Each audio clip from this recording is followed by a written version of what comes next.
Hi, this is Dennis with Second Chance Tackle, and this is a customer request I thought I would share with you. They had asked, how do I service the drag washers on a spinning reel, a top spinning reel? That's the ones that have the drags up top. That's a good question, because the drag washers do need to be serviced. They are part of the spool, not part of the reel, and they take an awful lot of abuse. Despite what the manufacturers may try to do in terms of sealing it, it's never really a good seal. And the reason for that is the line is coming off of the pole, it's getting spun around, and all of the water from that line coming off the pole is hitting the top of the spool. Well, not all of it stays away, a lot of it seeps in. Some manufacturers have done things like this, where they've put slots underneath the spool to shed some of that water. And on some reels, well, that water goes right into the reel case or into a cup, depending on the design. So we're going to take a moment here to show you how to service the top end of the drag reel. It's one that should be done all the time when you're servicing. We're going to use a Daiwa Fuego as the example, but this will apply to almost every one of them that has a top drag system. And we'll talk a little bit about the various types of washers that you will find in here and how you treat each one of those. So before I begin, if you like the art of reel repair, if you like to learn how reels come together, if you like to learn how to service them, well, then that's the intent of this channel. The idea behind Second Chance Tackle is to give reels a second chance, particularly when they break or when they sit unused because, well, people have moved on to other things. And the second idea behind it is to teach you so that you can do it yourself.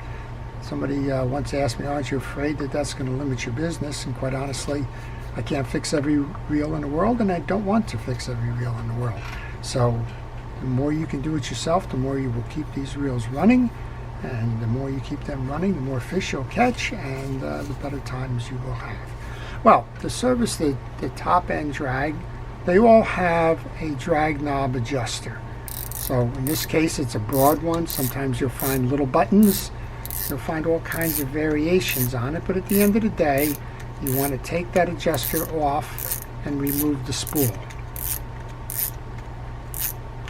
A couple of twists and that will pull out. And then underneath that, you want to remove your spool. When you're doing the servicing of the spool, make sure you clean the insides of it. Like I said, so a lot of manufacturers will use the slots. Well, that slot goes both ways. It allows water to go out, but it also allows contaminants in, particularly if you're working in a saltwater environment or that. When you come to servicing the spool, they will all have some variation of this. They'll have top drags, and you will have under your top drags something to retain them. In this case, we have a retainer clip. Sometimes you'll find that there's a ring here that's held in by screws. Sometimes you'll find a big C-clip, a single metal kind of a bar, circular bar. But in all cases, that is meant to retain the drag washers in there. If you've lost that clip somewhere along the line, you don't have to run out and get one. You can run your reel without that clip. However, when you take your spool off, those washers will generally fly about. So it's always a good thing when you're servicing the reel to take care not to lose that clip. Well, we're going to show you how to do the servicing right now. You're going to remove that clip first. I'm just going to use the blade of a utility knife, and I'm going to slip it in behind one of those openings in that clip. I'm going to hold the drag stack down with my finger. That way that clip doesn't go flying. That's a spring. As I said, if you lose the clip, right, a lot of people have lost that clip because they don't realize there's a lot of tension in this clip, and the tension is going to cause it to shoot out. So just put that off to a side for a moment. And then typically in your drag stack for a top drag reel, you're going to find that it is a 6 drag system. Depending on the size of your reel, that might vary. If you've got a small, say a 500 or 1,000 size freshwater reel, you may only find one drag washer in there. But when you get into the 40s and the 50 sizes, typically you're going to have 6 drags. 3 of those will be metal, like the one on the top. 3 of those will be some form of a drag washer. And it'll be one of 3 types of materials most commonly. I'm going to take that stack out for a moment. Most commonly it'll be either felt, it'll be fabric like a composite, like an HT100 or a carbon tex or the like, or on some of the older reels there are actually 2 more. There would be leather and there would be cork, or on some really crazy ones, if you find it, may even have asbestos in there. But regardless, the first thing you want to do after you remove the thing is keep your stack intact, clean out the cavity, because any dirt and grit and grime that comes into this cavity is going to cause deterioration in the performance of those drag washers. Let's take a look at the drag washers then. Let's spread these out. You want to note the sequence. In almost all cases on a 6 drag washer system, you're going to have 2 metal washers, which are called keyed washers. They have a rectangle in the center, they're round on the outside. In this case we have what appears to be felt washers underneath. This one is a little unusual because it's got a broad felt washer as opposed to a full washer. The middle washer is always called the eared washer. It kind of looks like an ears on a face type of a setup. That goes in the middle. Then you'll have another washer. So we're just going to lay these out in the sequence then. And this is top to bottom, so it's important to note that, because the bottom will start with a drag washer. Then you're going to have your second washer, which is identical to the top washer. It's a keyed washer. And then the last one will also be a felt washer. Now we mentioned that there's 3 types or more of these washers. The felt washers, they need to be flexible. And don't think because you have a felt washer for some reason you have a cheap washer. That's not the case. Felt washers are durable. They need to stay lubricated. They will dry out and they will tear if you don't service these properly. So we're going to take the first one of these and we'll put them in. And I recommend, there's grease on this one, I recommend oil. Oil seems to penetrate the felt easier and better. And so I'll take an oiler, use fishing reel oil, take an oil, and I'll saturate that washer. Once you do that, then the second one can go in. So let's talk a moment about the second type of drag washer. The second type of drag washer is I'll call them synthetics or fabrics or what have you. Kind of looks like this one. This one's a leather washer. It's an older washer. But if you have a leather washer or if you have some kind of synthetic, the idea again, they're porous.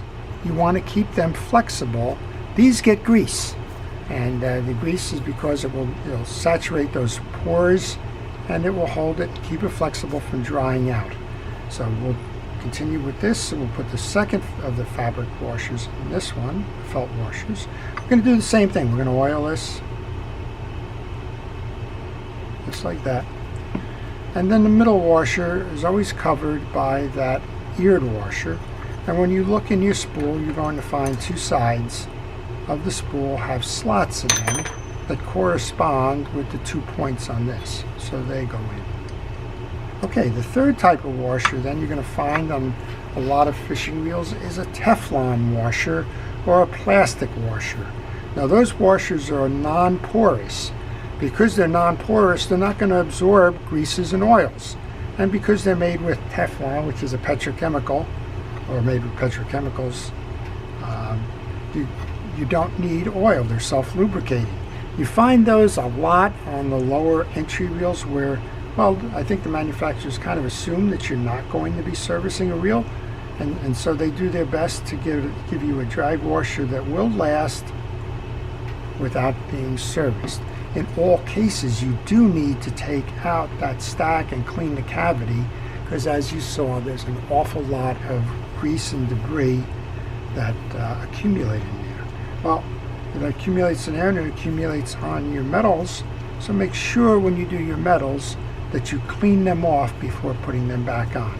If you find a severe tarnish pitting or something like that, you either replace them or you buff it out. And if you want to buff it out, use a steel wool to buff that out, and maybe a metal polish. That's the best way to smooth them over. If you leave the rough spots on your metal ones, they're going to cut into your washers and they're going to tear. Well, we'll put that third metal washer in there. And one of the things you want to note is you can do drag washer upgrades. If you find that you have a reel like this that has the felt washers in it and you're tearing them up, you can switch them over to a Carbon Tex or like type of a washer as an upgrade. All you need to do is you need to know the inner dimensions and the outer dimensions of that washer so that you can get a like for like replacement. A lot of these shops that do sell the upgrades will tell you, give us the model of the reel and we will give you that. But sometimes that's not going to be the case. Sometimes you're going to have to look for just the dimensional sized washers because it's not listed by the model make. And if you have to find the dimensionals, it's the inner and the outer dimensions of that washer. Well, you start by putting back that spring clip now. Find the groove. It should be right on top of that last washer. Anchor one side and then kind of circle it around and make sure that all of the points are in that groove. If they're not in that groove, that spring is going to shoot again. So once you do that, it comes on like that. And then we can reinstall that onto the reel. And because you disrupted that little key, it's a square and the post will be square as well, or rectangular. You need to just kind of wiggle it sometimes to get that done. Tighten your washer down. Make sure your spool is nice and set, it's not going anywhere, and then back your washers off after your trips. Do not leave the drag washers pressed down and engaged, because that will act as a vise. It'll squeeze all of the oils out of those washers. That will expedite the drying out of the washers, and it'll subject it to later damage or being torn. So that's how you're going to do it. 3 different washers, 3 different approaches, oil, grease, or nothing. And in all cases, when you tighten that down for fishing, that's great.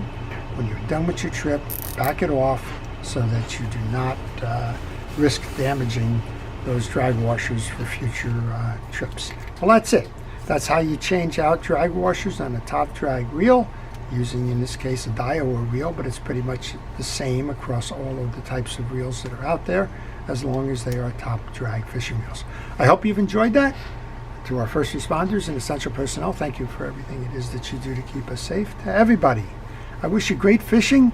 Get those reels ready. The spring season's coming.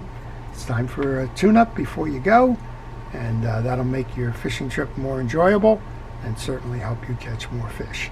So this is Dennis with Second Chance Tackle. Have a great day.